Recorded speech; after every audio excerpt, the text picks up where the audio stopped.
going to try to not weep my way through, but if I do, that's okay.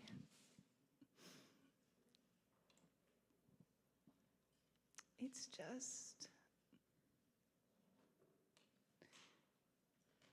just God saying, I smiled when I made you. And God saying, I find you beautiful in every way. And God saying, my love for you is fierce and unending. I will always come to you, no matter what it takes. And even if we turn away from God, God still comes to us and is right in front of our faces. Do you know that? Have you ever experienced that? We think maybe sometimes we can be like, no. And God is right here and is like, yes, still love you. Will always come to find you no matter what it takes. Thank you, Lord. Thank you for the riches of your love that you lavish on us. And thank you for bringing us together as a community to know your love together and through each other.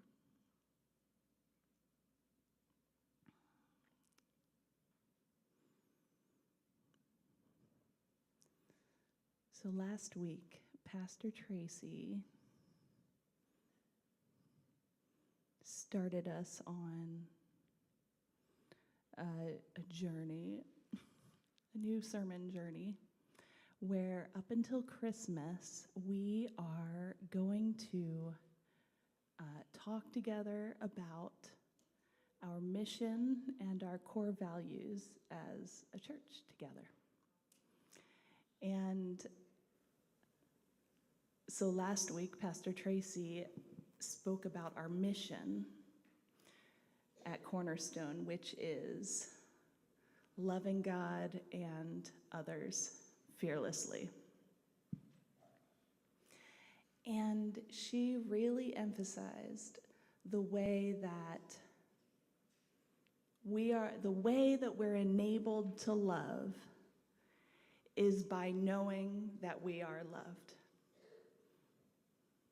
That she said that receiving God's pure and true and ever expanding love and knowing that we belong in that love, that's what gives us a steady place that we need to extend love to ourselves and to others.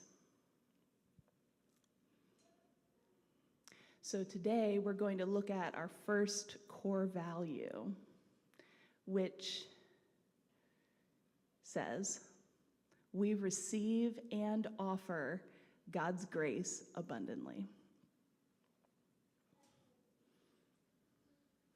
And we have this document that if you were here last week, you might have gotten.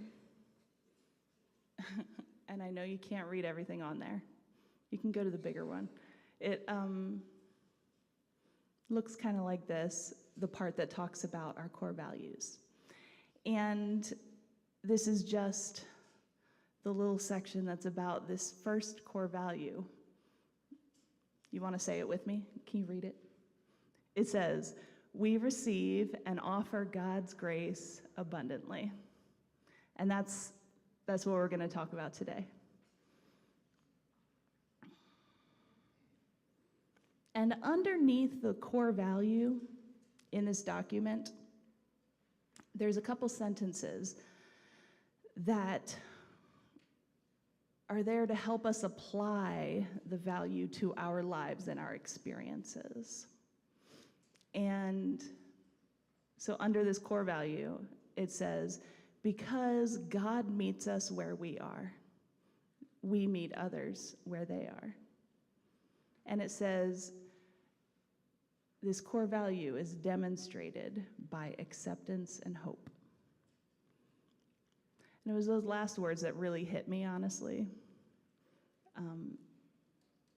just thinking about grace as demonstrated by acceptance and hope. You know, I grew up going to church with my family every week, like maybe some of you guys did, or maybe some of you guys didn't. We all come from different places.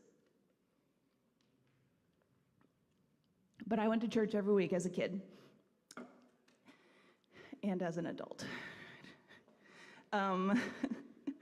And so I heard a lot about grace throughout my life, right? It's like a big topic in the Christian church. And as I was thinking about it, I realized, you know, grace was so often described in a very transactional way. Like we could never earn God's grace. That was the message, which is true. I believe that. I agree with that. We could never earn God's grace, so he gives it to us on Jesus' behalf. Like Jesus purchased grace for us. Maybe that's a message that got into me. Like Jesus bought our pardon, and therefore we are given grace and mercy. That sounds really familiar, right? But do you hear the transactions in that language? There's buying, there's expensiveness, there's earning. And these were lovely people in really sweet churches, and I don't think badly of them. It's just that now I think my perspective, I've shifted a little bit, and I've come to see God's grace toward us just a little differently than I did then. And so here's what I see now. Like, yes, we cannot earn God's grace because it's not something that's possible to be bought. It's not something to be purchased because God's grace has always been ours ever since the very beginning. God's grace extended to us is as integral to our being as our hearts in our chests. Imagine walking up to a checkout and trying to pay for your heart. So I don't believe that Jesus bought grace for us. I believe that Jesus was showing us that we already had God's forgiveness, God's acceptance, God's grace.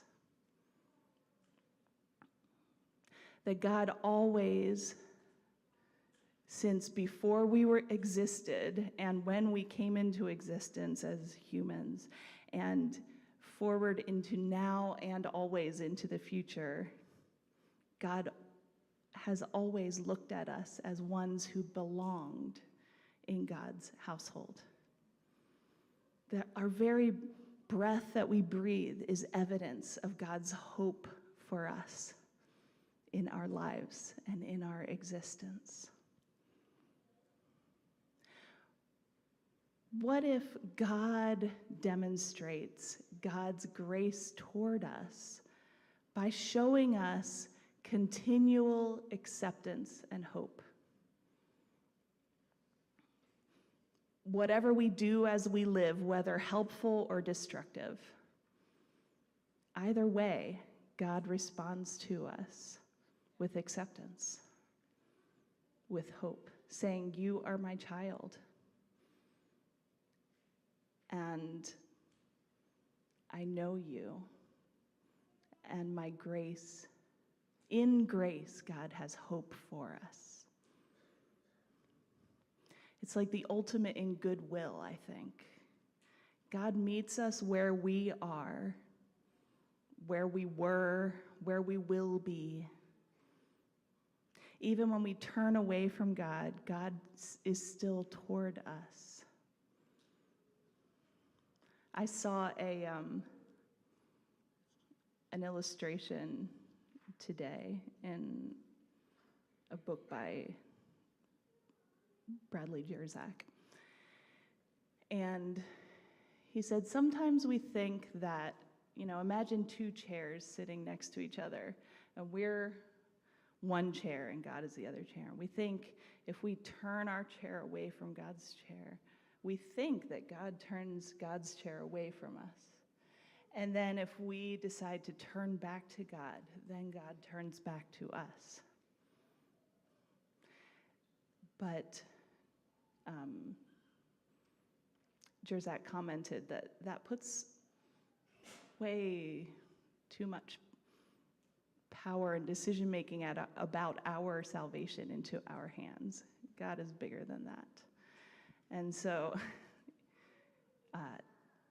there was a different illustration where same two chairs, and it's like if we turn our chair away from God, then God comes and turns God's chair toward us again. And if we turn back this way, God comes and puts, right? And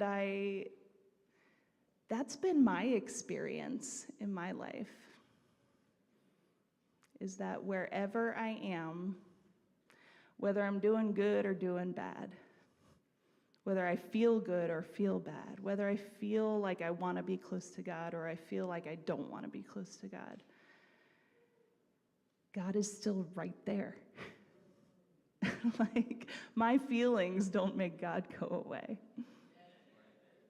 And guess what? That's God's grace.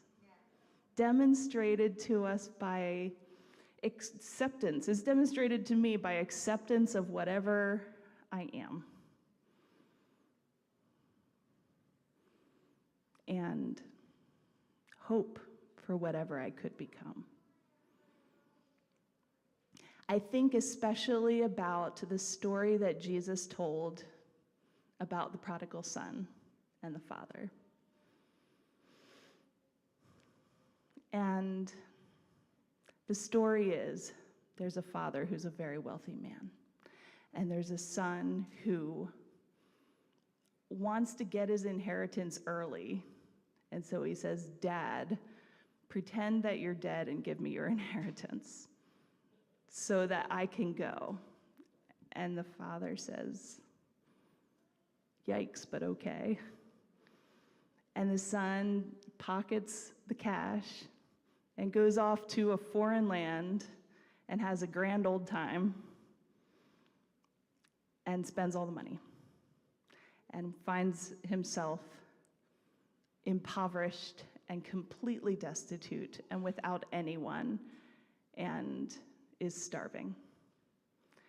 And eventually starts to think, maybe I should go back to my father's house, because I could ask to just be a servant. And then my father's servants, I am so sorry, and please just treat me like one of your servants. And he comes back, and he's walking down the very long road back to his father's house. And he just crests the hill, and the father is looking and waiting and watching. And the moment the father sees the son, he goes running and completely interrupts the prepared speech and doesn't care about that and just wants his son restored and celebrated and back to his rightful place. The son thought he had completely lost his place, his identity as a son of the house, as his father's beloved child. But the father showed him otherwise, and that's grace. The father did not have any hoops for the son to jump through. The son didn't have to say the rehearsed apology. No penal substitutions were required. He just wanted his son under his roof again. And so God meets us where we are. And God demonstrates acceptance toward us wherever we are and hope for us. And that's God's grace abundant for us. Abundance means like more than necessary, but also like more than you could imagine. Abundance means it's never running out and we can never find the end. Abundance is like space, which basically the only thing we can understand about it is that it's expanding. Like we've never seen the edge of it. And all the scientists that are trying to figure everything out about it, all they can say is, it's getting bigger. That's abundance. And that's what God's grace is like toward us. And what's it like to receive that? What does it mean to receive that kind of abundance? How can we possibly hold it? It's more than we can hold on to. And so the first thing that we have to do in order to receive it is open our hands and let go. Because control does not apply where there's abundance. Like, it doesn't make sense. You can't. It's not there. How do you control abundance? Abundance just gets bigger. And trying to hold on will only limit your ability to receive it. And so part of receiving God's grace abundantly means letting go. Of what? Whatever we hold on to, man. Whatever we hold on to. Maybe it's wanting to control stuff. Maybe it's shame about stuff we've done that was destructive. Maybe it's hate towards somebody else. Maybe it's a belief that stands in the way of receiving grace, right? We've all got different stuff. And here's what we're going to do. I want you guys to think about this for yourself, because only you can receive God's grace for you. Yeah? And so you have to interact with this abundance yourself. So in order to give us just a little head start on that, we're going to take a minute right now. And there are handouts. Tony? Oh, you guys already have them? Oh my gosh, thanks. You've got some little papers, I see. And, okay, there's different kinds of people in the world. Some of us do best at reflecting on things by thinking quietly within ourselves. And some of us do best on reflecting about things by talking with someone out loud, right? So raise your hands if you want to think quietly to yourself right now about this. Okay, cool, most of you. Now, put your hands down. Raise your hand if you would really like to have a conversation with someone about this morning. Only Kevin. Kevin and Kristen, you guys, oh, wait. Okay. People who are raising your hands, please. Get out. Don't get out.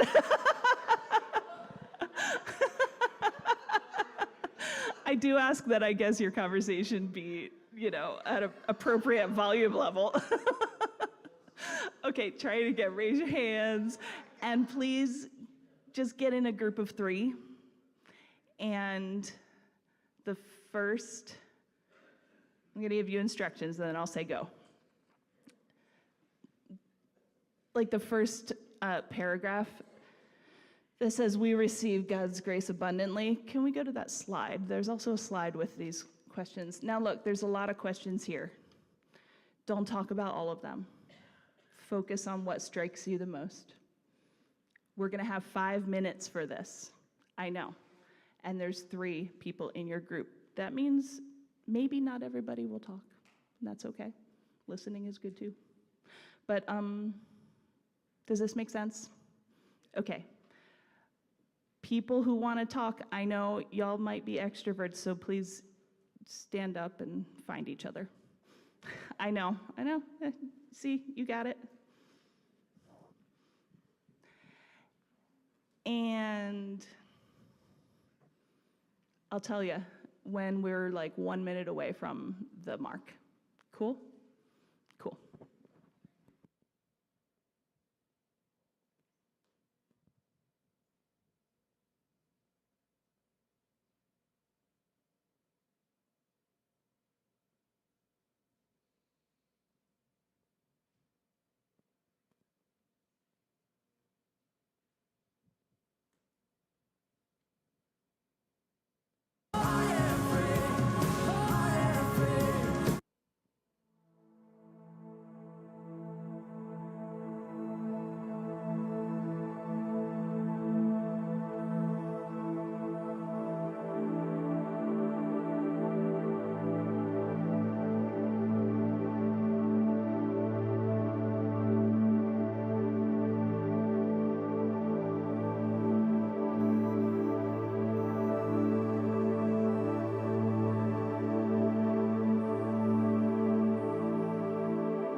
wrap up our conversations. I've got a little bit more for you guys. Don't worry, there's going to be another moment of reflection. By the way, people who were chatting, great job. I could not even hear your voices. I assume you could hear each other's. The second part of this core value is that we offer. I glanced down and I saw that we receive God's grace. No, that's the first part. The second part is that we offer God's grace abundantly. Demonstrated by acceptance and hope. I really believe that we must receive it in order to be able to offer it. And we must offer it first to ourselves. And so, what might it look like to offer God's grace abundantly to ourselves?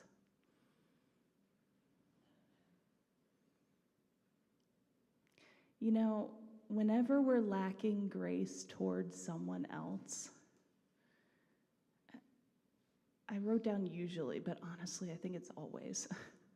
It's because we're lacking it toward ourselves. Whenever we're lacking grace towards someone else, it's because we lack it toward ourselves. It always starts with that. It's because we're not accepting it from God for ourselves. When we demand that others toe the line, measure up, do what we think they should do, it's because we're making the same demands of ourselves. And sometimes we hide that fact from our brains and we just focus on the other people who are not doing the right things, right? And it's always toward ourselves first. It is. So, what would an abundant offering of grace do in those moments toward ourselves and then toward others? How would that change our actions, our words, our way of relating to ourselves and to others? I want you to just close your eyes for a minute and imagine something graceful.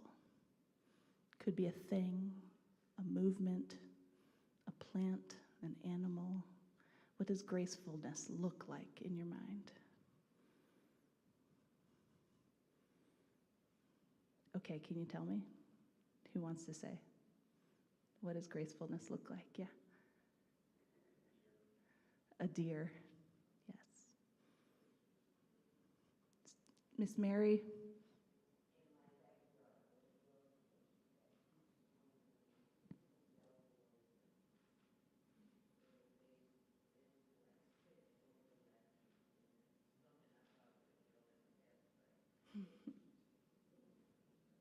Yeah, there's a rose bush in her backyard that just keeps blooming.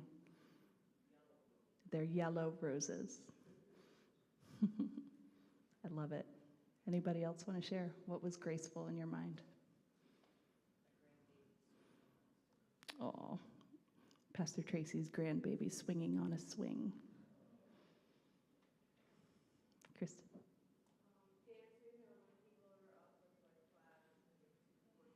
Dancers, people waving flags or fabric.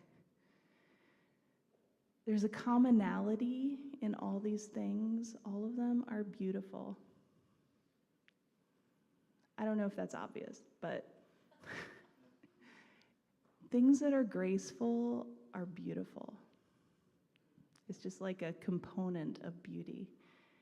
And I think about what would it be like if we move through our lives and our relationships and our communities with gracefulness, with grace, in grace-filled ways. And I don't mean a fake graciousness that says, bless your heart.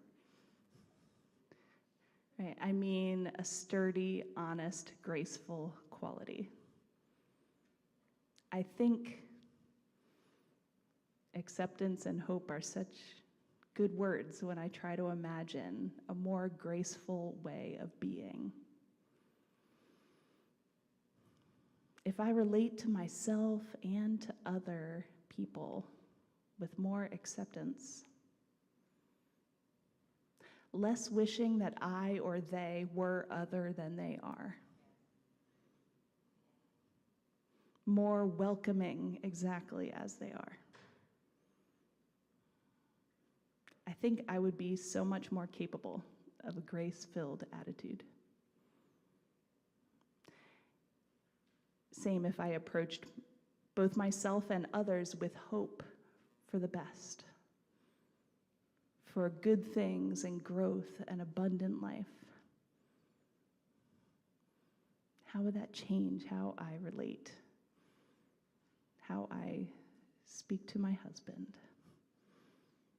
It might be more graceful. Amen. And you guys, as the parent of a 3-year-old, can I just tell you that I have ample opportunity on a daily basis to practice this value every day, and also nights and early mornings. There are many, many moments when I wish that others around me, who shall remain unnamed, were other than they are. But that wish is really such a dead end. It gets nowhere in relationship. It gets nowhere for my attitude, both relationally and practically. Graceful movement in my current parental reality requires acceptance and hope. Acceptance of, okay, this is it. This is you. I do love you. And I have hope for you. I'm not giving up, right? I'm here. Acceptance grounds me in the reality of the moment. Hope gives me vision for the future.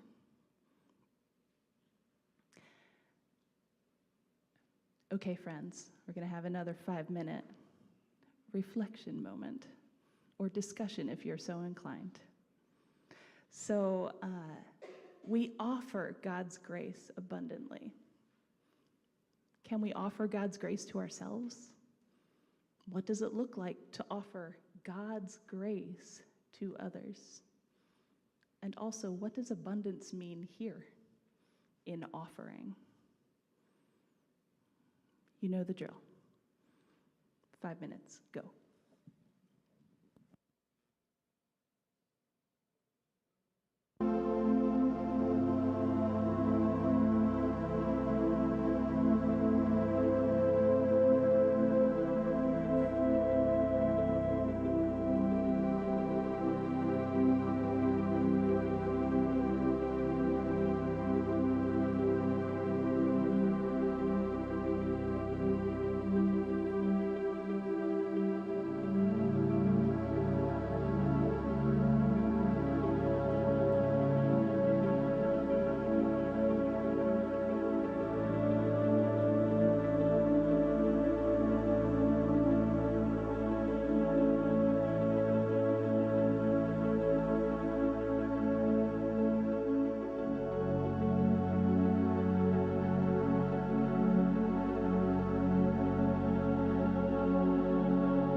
those who are conversing, let's cease to converse, just for now. They didn't hear me.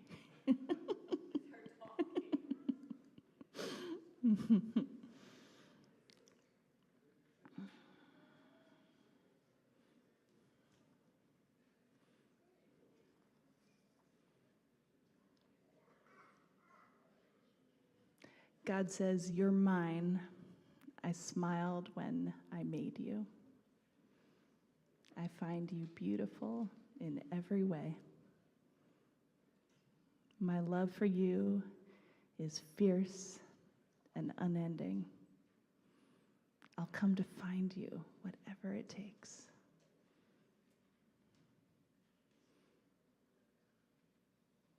God is our parent who literally will not stop loving us and asking us and helping us to receive his love. And you know, I want to finish up my sermon by just reading the scriptures that are here as part of the core value. And I want us to hear them in the context of what we've thought about today, what your reflections have been. Stuff I've said,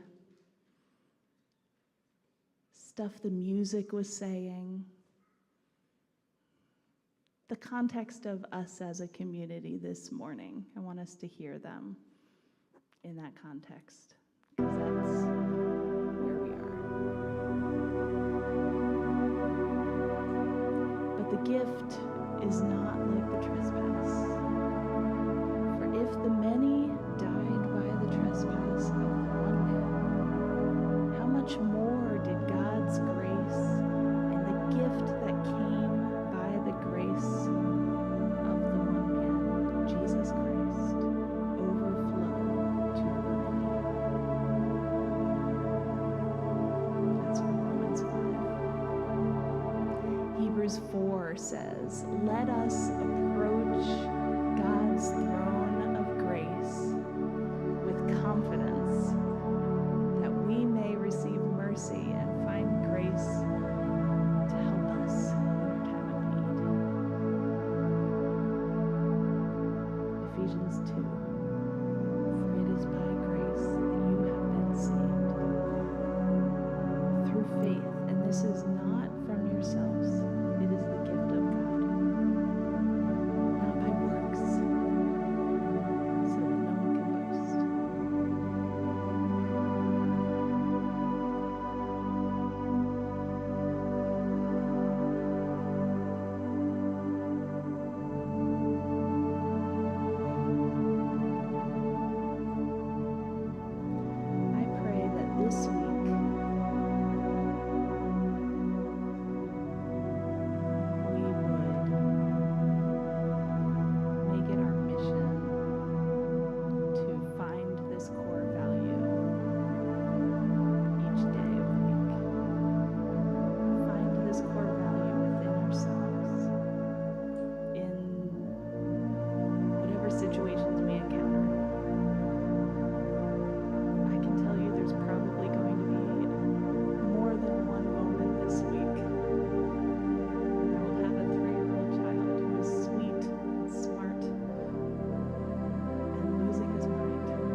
It's inevitable. We need it.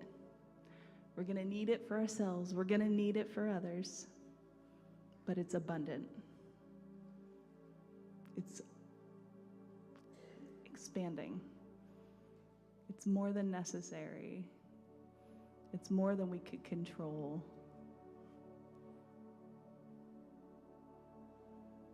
And so, God, help us to take our hands off and just receive from you. Let you love us with all of your grace. And help us to love other people fearlessly, because there's no end to the source that we have in you, God. We don't have to worry that we'll run out. There's more than enough. There's more than enough. We just have to know that you're here with us and that you literally will never leave us. Thank you, God. There's a few more questions at the bottom of this page, which I